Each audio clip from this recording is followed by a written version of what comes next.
You ever have a moment where the whole room freezes? Where every whisper, every judgment, every lie that people politely wrapped around you, finally burns away? That moment came for me on a December night I will never forget. That I was standing in the hallway of my childhood home, holding a champagne flute that felt one wrong breath away from shattering. My mother had transformed the house into what she proudly called a gathering of the city's finest minds. To me, it looked like a parade of people who measured life in job titles, property values, and networking potential. The living room glowed with golden lights. The mayor was laughing too loudly near the piano. A couple of city council members hovered around the catering table like they'd been starving for days. Business owners shook hands as if they were sealing peace treaties of their own, and me, I was posted near the kitchen doorway like a decorative plant, present, but intentionally placed where I wouldn't interrupt the performance. That I heard my mother's voice drift across the room, sweet and rehearsed. "Oh, Nora? She works in government. Coordination, I think. Something international. International coordination. 6 years of negotiating ceasefires, reshaping regional alliances, and briefing people whose decisions changed global markets, reduced to something international." Mrs. Talbot, the country club gossip queen, responded with a polite smile that said she had already stopped listening, but when the conversation turned to my brother, the energy in the room practically lifted. "Evan made senior partner this year," my mom announced proudly. "He and Claire just bought a gorgeous home in Crestwood Hills. Evan handled slip and fall cases. Claire worked part-time at the pediatric clinic. They were good people, kind, stable, grounded, but their whole annual income was less than what I used on travel for one overseas assignment. Still, they were accomplished. And I was the academic type. The bookworm. The quiet one with a government job nobody could brag about." That I heard Evan near the fireplace telling someone, "Nora's always been different. Brilliant, but more comfortable with theories than real life." Theories. As if last week's negotiation between two rival states was a classroom debate, Claire chimed in kindly. "Her work is abstract. Hard to explain.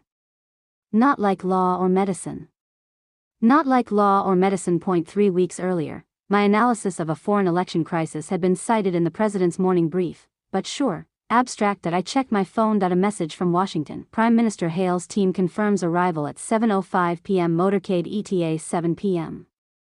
My family thought I was stepping outside for fresh air later that evening. They had no idea that the Prime Minister of Australia would be stepping onto our porch in less than 10 minutes, and the meeting, it wasn't casual. It was a closed-door strategy session on the newest Pacific Security Agreement. Something most world leaders didn't even know was being drafted. I slipped my phone back into my pocket just as the mayor wandered over to my parents. "It's great that you support Nora's government job," he said, "but has she thought about doing something more visible? The private sector loves young talent." "Visible, like Evan's law firm billboards?" My dad nodded. "Exactly. We keep telling her, government work is fine temporarily. But eventually she'll need something with real growth potential." Growth potential. I was 3 positions away from the highest diplomatic office in the country. I knew more classified information than most members of Congress, but because none of it came with a plaque to hang in the foyer, it didn't count. My phone buzzed again. "Motorcade turning onto your street." Perfect timing. Mom was in her element, pairing the right people with each other like she was conducting a symphony. Every conversation in the room revolved around visible success, board members, fundraising committees, commendations, promotions, things you could print in a newsletter. Meanwhile, I kept hearing my name whispered with phrases like, "Not ambitious. Works in bureaucracy. Doesn't really fit in." Then, another buzz, 2 minutes out. Australian security information. Outside the window, neighbors began stepping onto their porches, confused by the sudden arrival of black SUVs with tinted windows. "What's happening out there?" someone asked. I set my champagne flute down carefully. "That," I said, straightening my jacket, "would be my 7 o'clock. The room fell into a hush. The doorbell rang. Sharp, punctual, unmistakably official. Everyone turned to look. I walked to the door, opened it, and there stood Prime Minister Hale, flanked by his security detail. "Ms. Rivera," he said with a warm nod, "thank you for arranging this private location. I trust we're not interrupting anything important." Behind me, I heard someone choke on their drink. "Not at all, Prime Minister," I replied. "Please, come in."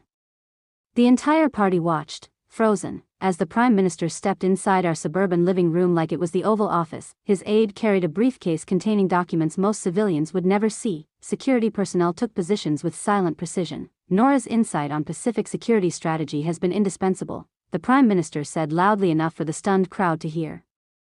Your daughter is one of America's strongest diplomatic minds. My mother's smile collapsed, the mayor's face turned a shade of white I'd never witnessed. Evan looked like someone had unplugged him from reality. Prime Minister, I said, may I introduce my parents, Mark and Evelyn Rivera. He shook their hands warmly. You should be incredibly proud, he said. Her recommendations on trade and defense prevented a potentially devastating economic crisis. Evan whispered, stunned, you work with foreign heads of state. I coordinate policy across 17 allied nations. I replied simply. The Prime Minister's aide stepped forward. Ms. Rivera, encryption window closes at 8. I turned to the room. Duty calls.